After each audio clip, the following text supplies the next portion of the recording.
capítulo 2, versículo 8. Efésios 2, 8.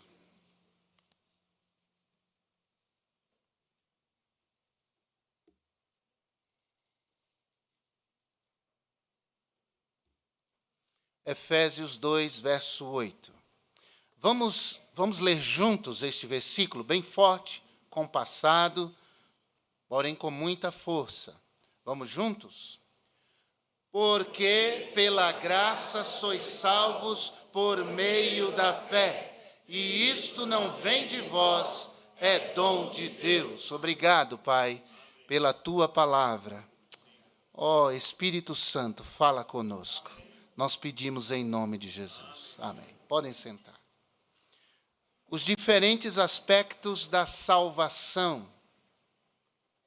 É interessante, irmãos, como esse tempo moderno, como esse nosso século, tem favorecido a cada dia mais uma visão pessoal, uma visão subjetiva em relação a visão das pessoas em relação à vida.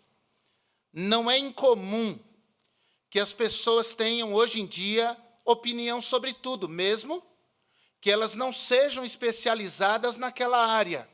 Você vai para a internet e você vê gente dando opinião sobre tudo. As pessoas podem falar as maiores baboseiras, mas elas fazem questão de dizer o que elas pensam, o que elas acham, o que elas intuem, o que é que elas pensam sobre determinados assuntos. A gente vê muito isso em relação à minha área, a teologia, ou mesmo ao ministério pastoral. Pessoas que leram 2 livros sobre um assunto já se acham especialistas sobre aquilo. E se prestam a isso, a fazer vídeos, a comentar postagens, a discordar. Não é incomum hoje em dia pessoas dizerem assim, mas é porque eu tenho a minha opinião, você tem a sua opinião, eu respeito a sua opinião, e você respeita a minha opinião. Outra frase recorrente é, cada um é cada um. Cada um é cada um. Já ouviu esse tipo de coisa? Eu penso assim, desculpe, mas é assim que eu penso. E eu até entendo o cada um é cada um. Eu até entendo, é a minha opinião, respeite, você tem a sua opinião e eu respeito a sua opinião, quando o assunto é periférico. Quando o assunto não é um assunto central, um assunto de importância real. Você dá a sua opinião sobre o time de futebol, cada um tem a sua opinião. Você dá a sua opinião política, cada um tem a sua opinião. No mundo pós-moderno, a verdade tornou-se relativa. Tudo é muito relativo, inclusive a verdade. Mas o cada um é cada um, a sua opinião é a sua, a minha é a sua, não se aplica a questões fundamentais, a questões vitais. E a verdade é uma questão vital. A salvação é uma questão vital. E quando se trata de salvação, não cabe a minha opinião, ou a sua opinião, ou a perspectiva que eu tenho, ou a ideia que você tem. Quando se trata, por exemplo, de salvação, que é um assunto basilar, que é um assunto central, é um assunto que envolve vida ou morte, céu ou inferno, não cabem opiniões pessoais, nem a minha, nem a sua. Quando se trata de salvação, nós temos que voltar os nossos olhos para a palavra de Deus e buscar nela a resposta. E a resposta da palavra de Deus sobre salvação é a resposta definitiva, é a resposta final, é a resposta absoluta. Deve ser assim.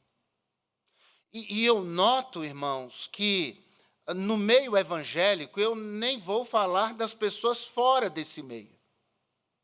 porque me parece óbvia a conclusão em relação a pessoas que não têm contato com a Bíblia, pessoas que não conhecem a Bíblia, pessoas que nunca leram nenhum verso da Bíblia. Me parece natural entender que elas não fazem a mínima ideia do que significa a salvação. Quando nós dizemos a elas, Cristo veio ao mundo para nos salvar, elas ficam pensativas, mas nos salvar? Cristo veio ao mundo para nos salvar? A pergunta natural que vem é, salvar, mas salvar do quê?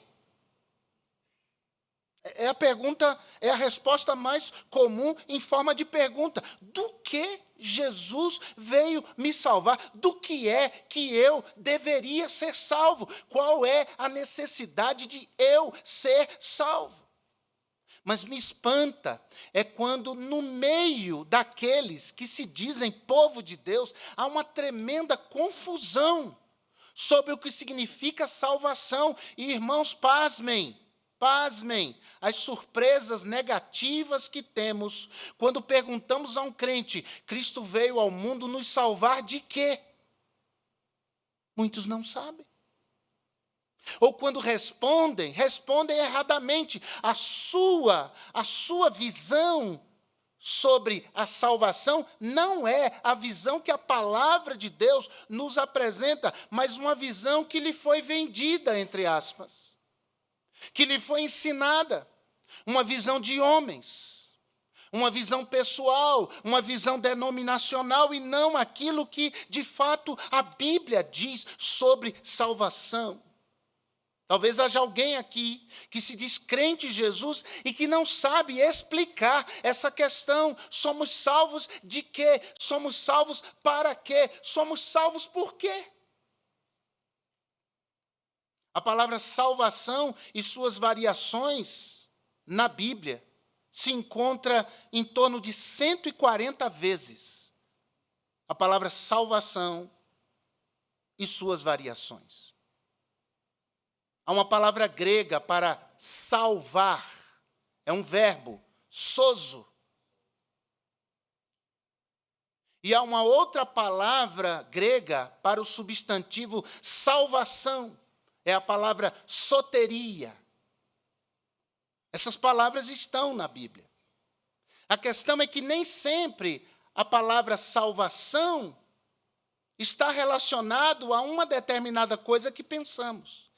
E nisso há muita confusão. E as pessoas concebem salvação de uma maneira intuitiva, de uma maneira pessoal, da maneira como ela acha que salvação é, deveria ou deve ser.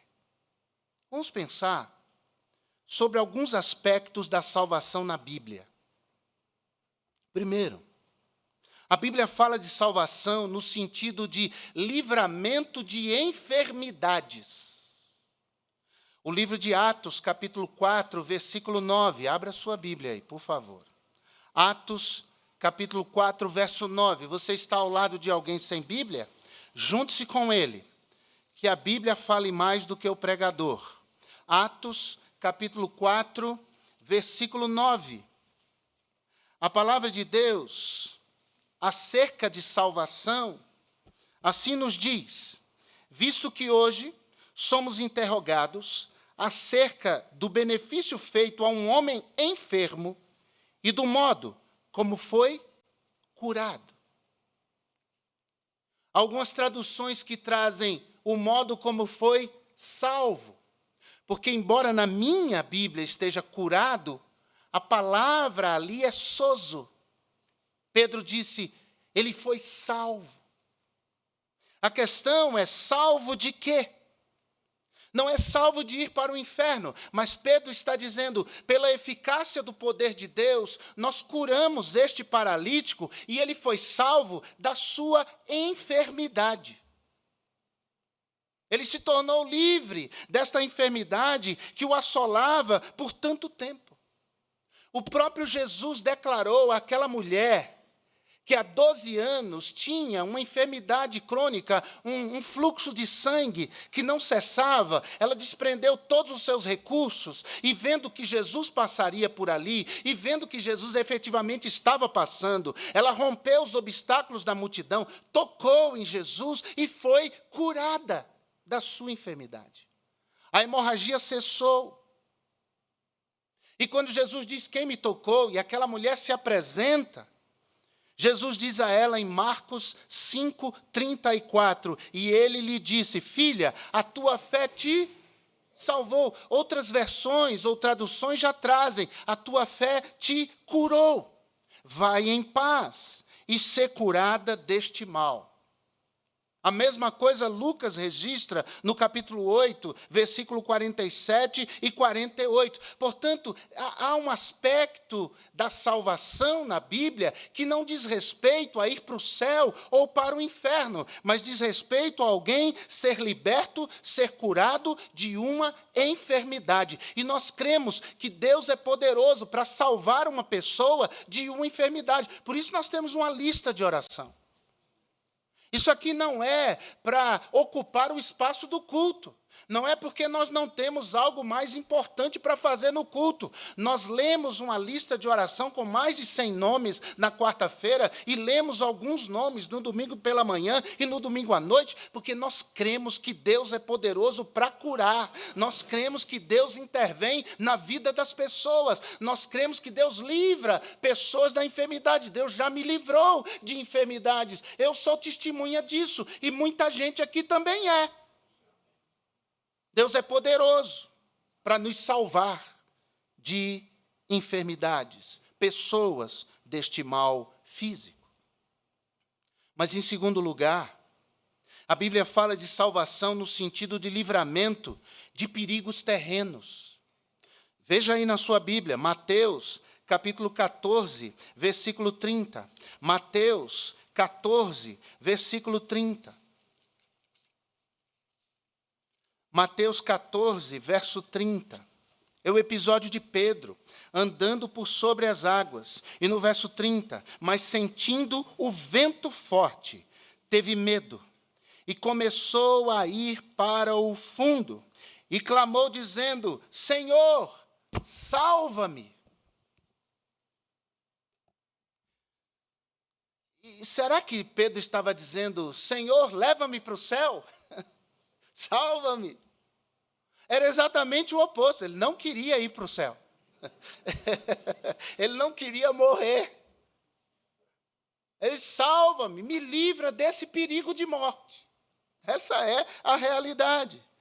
E esse é um aspecto da salvação muito interessante. E a maioria de nós, conscientes ou inconscientemente, nós já oramos pedindo a Deus por esse tipo de salvação. Esse tipo de livramento de perigos, de um assalto iminente. Você vê que está acontecendo, você diz: meu Deus, tem misericórdia de mim. Em outras palavras, você está dizendo: salva-me, livra-me disso. Eu já ouvi situações assim, de assalto no ônibus, e o crente ficar ali: Senhor, Senhor, tem misericórdia de mim, meu Deus, me ajude. E o bandido passar do lado e ir embora. Parece que não o enxergou, parece que Deus o escondeu ali no meio daquele assalto. Essa pessoa foi salva de ser assaltada. Às vezes a gente usa até a expressão: me salvei. Ou Jesus me salvou de uma tragédia, de um acidente, de um perigo iminente, da perda de um emprego. Ufa! Como se diz popularmente, passou um facão lá na empresa, mas Deus me preservou. Deus me salvou. Deus me livrou. Mas ainda há outros aspectos da palavra salvação na Bíblia. A Bíblia fala de salvação, em terceiro lugar, no sentido de livramento do engano. E aqui começa a complicar um pouco essa questão de salvação. 1 Timóteo, capítulo 4, verso 16. 1 Timóteo, capítulo 4, verso 16. 1 Timóteo 4, versículo 16. Paulo diz ao seu filho na fé, Timóteo, pastor da igreja em Éfeso: Tem cuidado de ti mesmo e da doutrina. Persevera nestas coisas, porque fazendo isto te salvarás, tanto a ti mesmo como aos que te ouvem.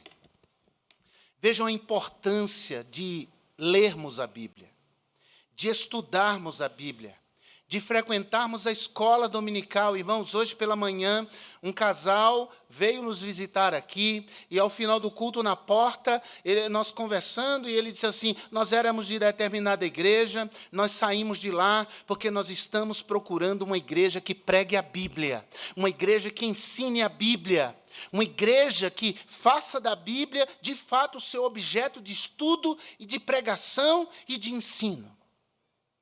E eu disse, que bom que vocês vieram aqui, vocês encontraram uma igreja assim. E eles disseram para mim, sim, nós sabemos, nós acompanhamos as transmissões da sua igreja. E eles disseram para mim, sábado que vem, viremos ao encontro de casais.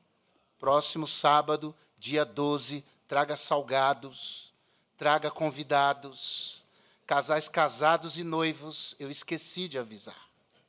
Mas Deus me lembrou. E o que nós estamos preparando sábado, irmãos, nunca aconteceu em todos esses anos de Conexão Família. Vocês não perdem por esperar. Os solteiros sentem e chorem. Por enquanto, porque depois vocês vão rir. Nem falaram amém. Deus tenha misericórdia. Veja a importância de ler a Bíblia, estudar a Bíblia e ler o contexto da palavra de Deus. Porque um versículo tirado do seu contexto é como um peixe, sabe um aquário cheio de peixinhos? Aí você tira um peixinho daquele do aquário, e aí esse peixinho vai ficar agonizando na sua mão, pulando, ele está vivo ainda, mas daqui a pouco ele morre. E se você fica com esse peixinho na mão, ele vai começar a cheirar mal, ele vai começar a apodrecer. E se você tiver a loucura de fritar esse peixinho para comer, você vai passar mal, vai ter disenteria, desarranjo intestinal, vai fazer mal para o seu corpo. Um texto fora do contexto é como um versículo tirado, é como um peixe tirado do aquário. Um versículo isolado não tem vida, irmãos. Ele pode mexer com você ali num primeiro momento, ele ainda está vivo, mas daqui a pouco ele morre. E se você traz esse texto fora do contexto, usado como pretexto para o seu coração, você começa a se alimentar de veneno.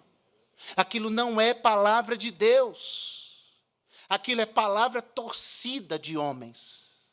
Ou uma palavra manipulada pelo diabo para te enganar e para trazer enfermidade para a sua alma. Por isso que nós temos que respeitar o contexto onde aquele versículo, aquela passagem está inserida. Vamos ler o versículo de novo? Tem cuidado de ti mesmo, 1 Timóteo 4,16. E da doutrina. Persevera nestas coisas, porque fazendo isto, te salvarás tanto a ti mesmo, como aos que te ouvem. Então, se eu pegar esse versículo aqui e tentar interpretá-lo apenas lendo-o, e só ele, eu vou dizer que existem duas maneiras de sermos salvos. A primeira maneira é o pastor sendo salvo, mediante, preste atenção, o cuidado de si mesmo e a perseverança no cuidado da doutrina. Eu posso dizer isso lendo só esse versículo. Pastores serão salvos, irão para o céu, se cuidarem de si mesmo e se perseverarem no cuidado da doutrina genuína da palavra de Deus. Aí ele será salvo. Amém? Não. Uma outra maneira de salvação, se eu interpretar esse texto errado, é dizer que só há uma maneira de ovelhas serem salvas, irem para o céu, é se elas, preste atenção, tiverem sorte. Se elas tiverem sorte de fazerem parte de uma igreja onde o pastor prega a genuína palavra de Deus e tem cuidado de si mesmo e da doutrina, então elas vão ser salvas e vão para o céu. Amém? Não. Porque isso é salvação pelas obras. A salvação é pela fé em Jesus Cristo. não por obras. Entendeu? Você já pensou? Se a sua salvação dependesse dos 3 pastores aqui?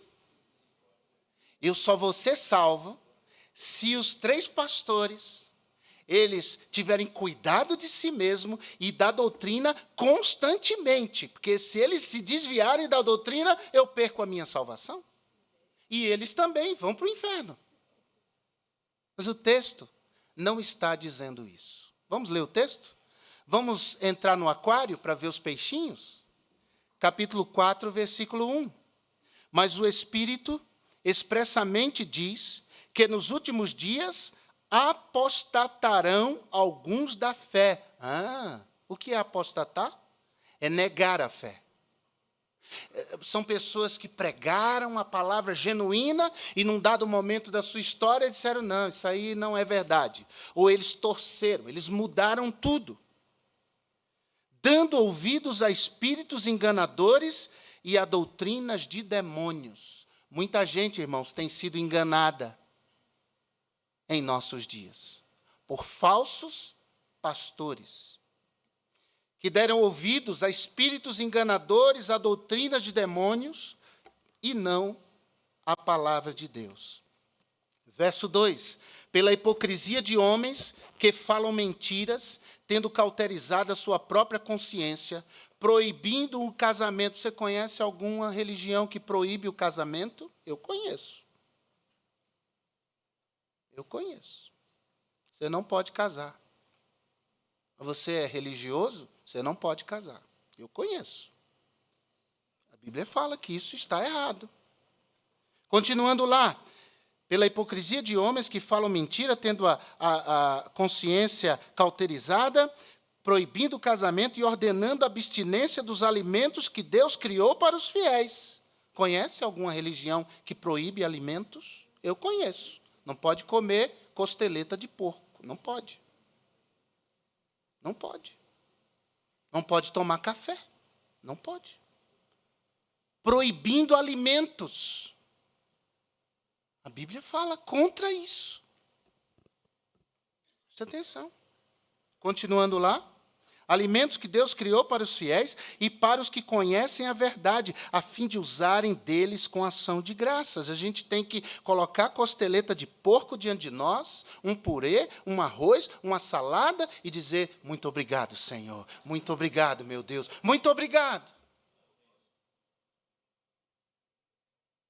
Porque toda criatura de Deus é boa e não há nada que rejeitar, sendo recebido com ações de graças, porque pela palavra de Deus e pela oração é santificada. Propondo estas coisas aos irmãos, Timóteo, serás bom ministro de Jesus Cristo, criado com as palavras da fé e da boa doutrina que tens seguido, mas rejeita as fábulas profanas e de velhas, algumas traduções trazem, de velhas caducas.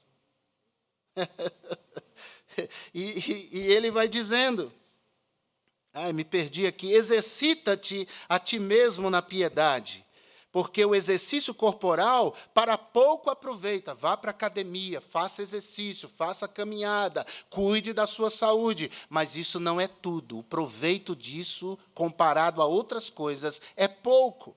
Mas a piedade, para tudo é proveitosa. Piedade é levar as coisas de Deus a sério, é andar em santidade, é temer a palavra de Deus, é honrar a palavra de Deus. E isso é viver uma vida piedosa, tendo a promessa da vida presente e da que há de vir. Esta palavra, Timóteo, é fiel e digna de toda aceitação, porque para isto trabalhamos e somos injuriados, pois esperamos no Deus vivo, que é Salvador de todos os homens. Interessante. Eu achei que era de alguns especiais, mas é de todos, principalmente dos fiéis, porque só são salvos os que creem. Mas Cristo veio para todos, para salvar a todos, louvado seja o Senhor. Manda estas coisas e ensina-as. Ninguém despreze a tua mocidade, mas sê exemplo dos fiéis na palavra, no trato, no amor, no espírito, na fé, na pureza. Persiste em ler exortar e ensinar até que eu vá. Não desprezes o dom que há em ti, o qual te foi dado por profecia, com a imposição das mãos do presbitério. Medita estas coisas, ocupa-te nelas, para que o teu aproveitamento seja manifesto a todos. Tem cuidado de ti mesmo. E dá, porque fazendo isto, salvarás tanto a ti, quanto aos que te ouvem. A salvação é do quê? É de falsos mestres, falsos pastores, de doutrinas heréticas, de doutrinas antibíblicas, de gente querendo ensinar coisas que a Bíblia não diz, gente que torce as coisas, gente que tira textos do seu contexto como pretexto, para enganar, para ludibriar, para enriquecer. Timóteo diz, a sua igreja vai ser salva desses homens. A sua igreja vai ser salva dessas mentiras. Você também será salvo disso. Você será preservado de ser enganado. E a sua igreja será preservada de cair no engano. Salvação aqui é no sentido do livramento do engano, da destruição, do prejuízo que esses homens libidinosos, pregando mentiras em muitos púlpitos, trazem às pessoas que os ouvem. Quer ver outro exemplo? Capítulo 2 de 1 Timóteo, versículo 15.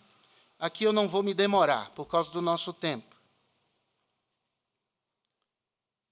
Salvar-se-á, porém, dando luz a filhos, se permanecerem com sobriedade na fé, no amor e na santidade. Paulo está falando das mulheres aqui na igreja. Naquela igreja em Éfeso. E ele diz, vocês mulheres da igreja em Éfeso serão salvas se derem luz filhos. Já pensou?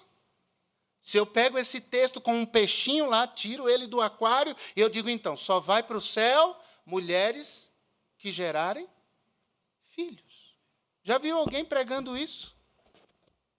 Em uma seita que nasceu no estado de Utah, lá nos Estados Unidos, e eles estão no Brasil.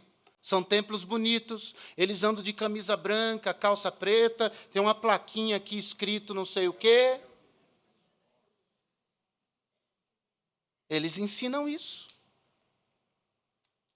Mas como assim? Então, para ir para o céu tem que casar? Eles sim, tem que casar e tem que ter filhos. Mas e se na igreja não houver homens suficientes para que as solteiras casem? A gente pode procurar maridos lá fora? Eles dizem não, só entre nós. Mas não tem. Todos já estão casados. Eles dizem, então, as solteiras casem-se com os homens já casados, para que elas possam engravidar. Isso é uma doutrina, irmãos, que o diabo foi lá no fundo do inferno, pegou e deu na mão de um sujeito que disse que viu um anjo. Cuidado com esse povo que vê anjo. Isso não dá certo. Paulo disse isso em Gálatas. Esse homem que fundou essa seita, ele teve 76 esposas com essa conversa de que só vai para o céu se tiver filhos.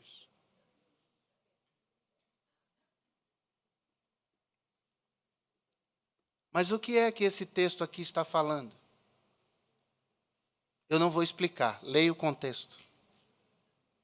Vai falar de engano, vai falar do pecado original, de consequências que o pecado original trouxe sobre as mulheres.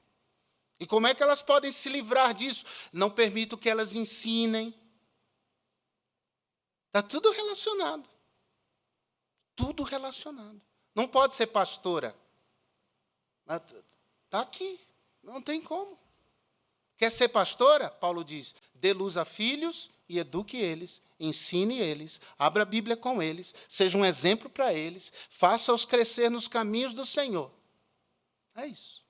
Mas leia depois. Nós não temos tempo para trabalhar essas questões. Irmãos, Há uma quarta aplicação para a palavra sozo ou soteria na Bíblia, salvação na Bíblia. E ela está em Efésios 2:8. É o texto que comecei lendo com vocês. Porque pela graça sois salvos por meio da fé. E isso não vem de vós, é dom de Deus. Pela graça sois salvos. Qual é esse tipo de salvação? Essa salvação, nesse texto, é a obtenção da vida eterna com Deus. É uma salvação que foi ofertada por Deus a toda a humanidade, para que todo aquele que nele crê não pereça, mas tenha a vida eterna. João capítulo 3, versículo 16. E essa salvação tem nome, é Jesus Cristo.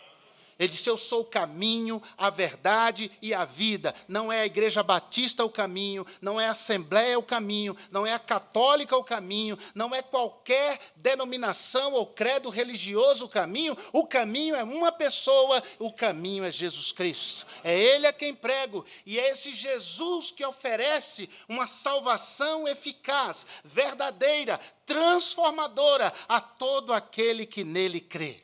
Essa salvação que Efésios capítulo 2, verso 8, oferece, é uma salvação que implica em perdão de pecados, perdão das iniquidades, cancelamento das culpas, pelo poder do sangue de Jesus. Louvado seja o Senhor.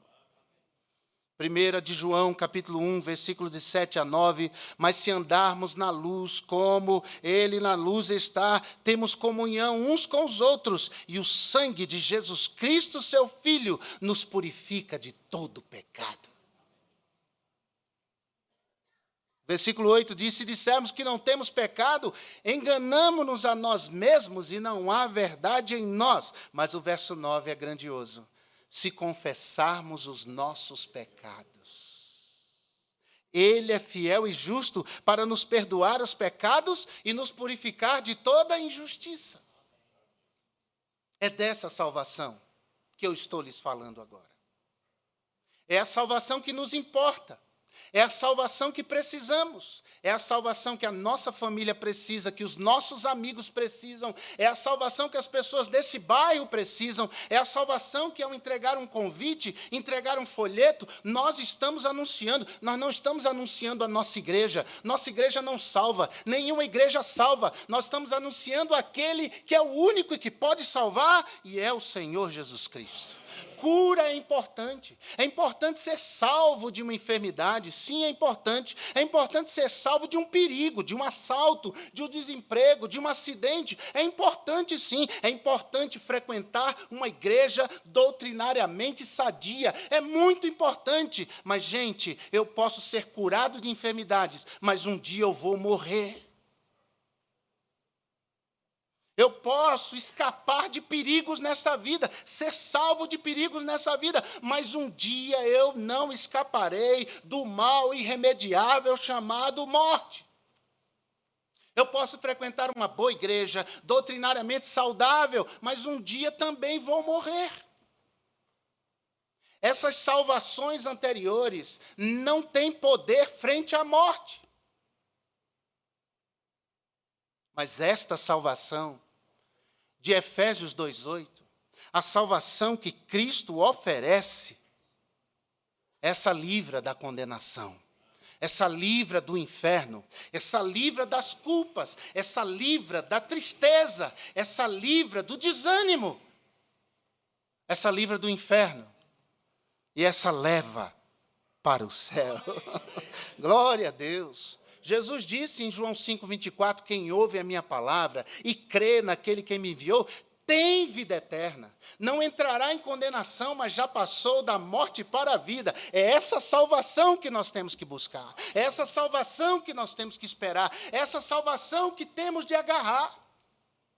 Atos capítulo 4, verso 12, diz que em nenhum outro há salvação. Por quê? Porque também debaixo do céu nenhum outro nome há pelo qual devamos ser salvos. E esse nome que salva, esse nome que perdoa pecados, esse nome que purifica, esse nome que transforma vidas, é o nome maravilhoso de Jesus, o nosso Salvador. Lá em Hebreus 7, 25, fala dessa salvação que Jesus dá. E o autor aos Hebreus diz, Hebreus 7, 25, portanto, pode também salvar perfeitamente. É uma salvação perfeita. A salvação da cura é imperfeita, porque depois a gente vai adoecer de novo. A salvação de um livramento, de um perigo, ele não consegue ser perfeito, porque perigos nos restauram nessa vida. Nos rodeiam. A salvação de frequentar uma boa igreja, isso é muito bom. Mas, irmãos, homens falham. Homens erram. Aqui está cheio de gente falha. E quem está pregando hoje também é falho. Nós buscamos a graça em Jesus Cristo para permanecermos de pé e permanecermos firmes contra tudo e contra todos. Mas na hora da morte, a salvação de frequentar uma boa igreja não garante que você vai para o céu. Mas a salvação que importa é a salvação que Jesus oferece.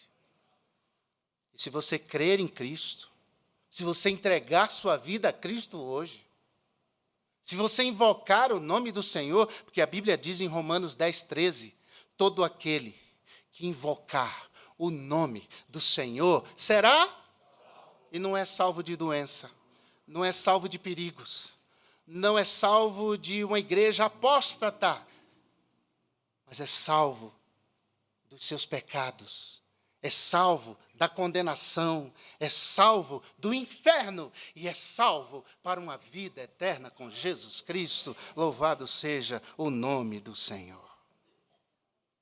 Tem muita gente confusa em relação à salvação.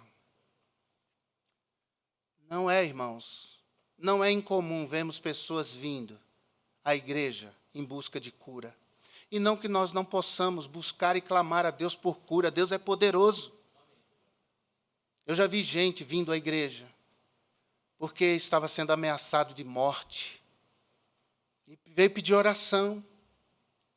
Eu já vi gente chegando à igreja dizendo assim, como aquele casal, nós estamos procurando uma igreja que pregue a genuína palavra de Deus.